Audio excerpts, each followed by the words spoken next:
You know, recently there was a whole big uproar about, well, an Uber video where a driver refused to drive a woman or someone who identified as being female in his car because she wouldn't give him, the driver, her name.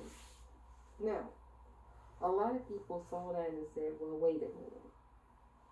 Isn't she in the wrong? He's being safe.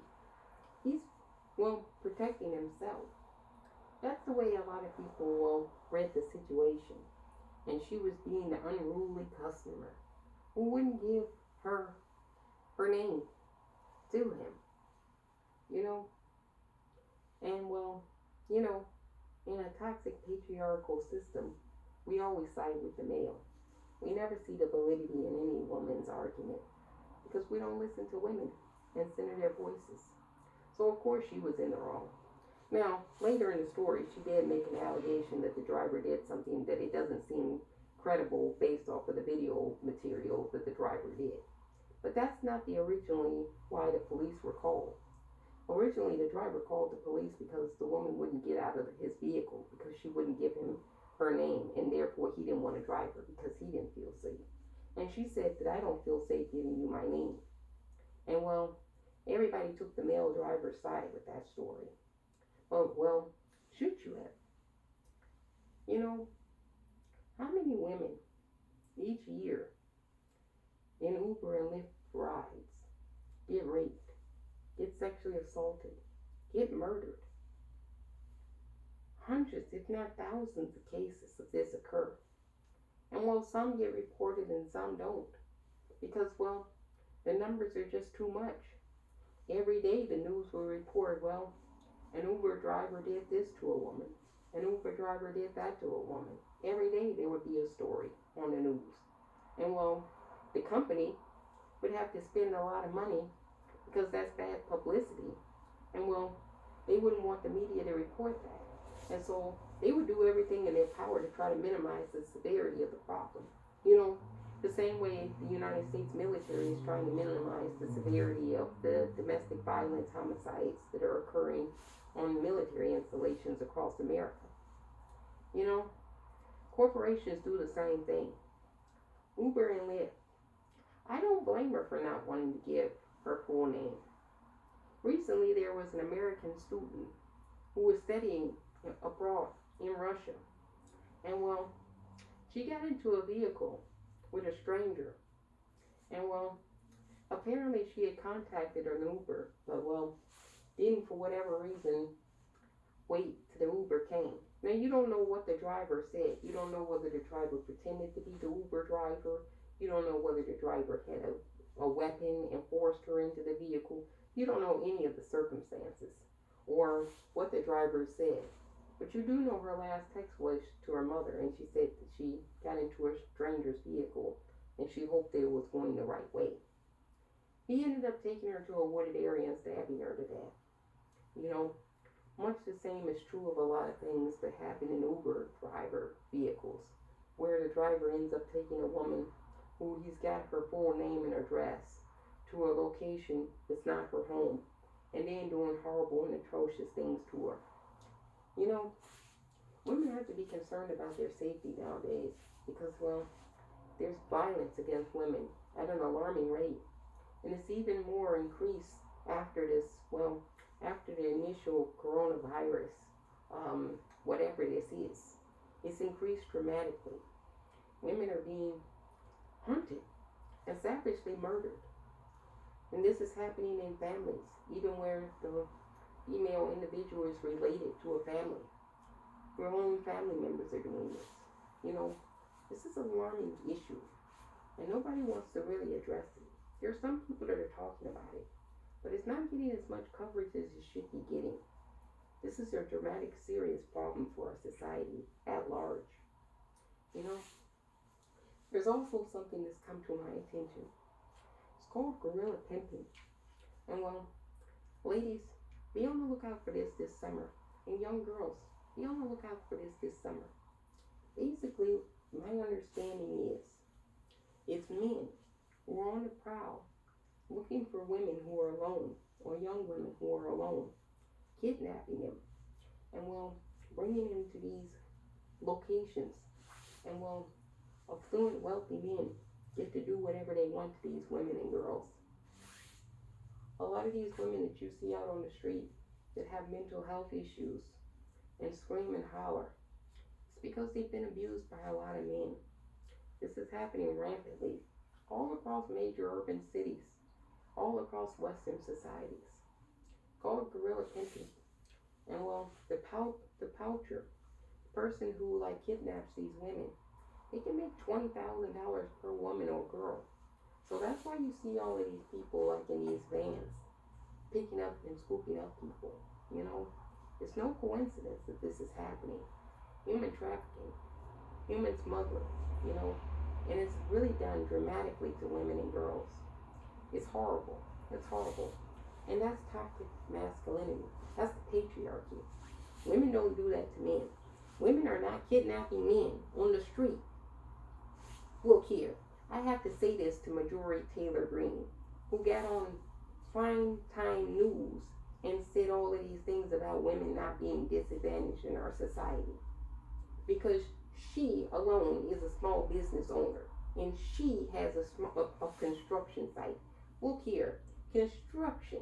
Women in construction can tell you all the horror stories about all the nasty, horrible, atrocious things that have happened on the work site that men have done to them. And this woman gets on the news and says, oh, because I'm a small business, woman-owned construction owner, that, well, you know, women have not been disproportionately disadvantaged in American society. You know, that's the stupid shit that we hear all the time. I'm rich, so if I got rich, you can get rich too. You know, this bullshit. This everybody can do what I did kind of thing. We all know that that's not the case. Do we not remember Vanessa Guillen, who was tragically murdered on an army base? Do we not remember all the other women who've been, well, raped in military installations and mysteriously ended up murdered?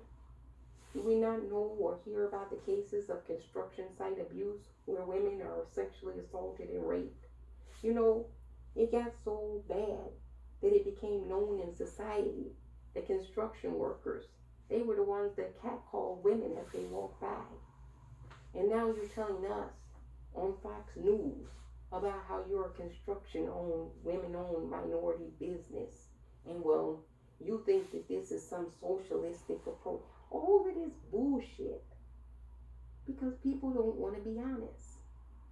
Women are not out here driving around ice cream trucks and white pickup trucks and white vans, unmarked white vans, kidnapping young boys and men and doing whatever they want to them in buildings and paying large amounts of money to do that to men.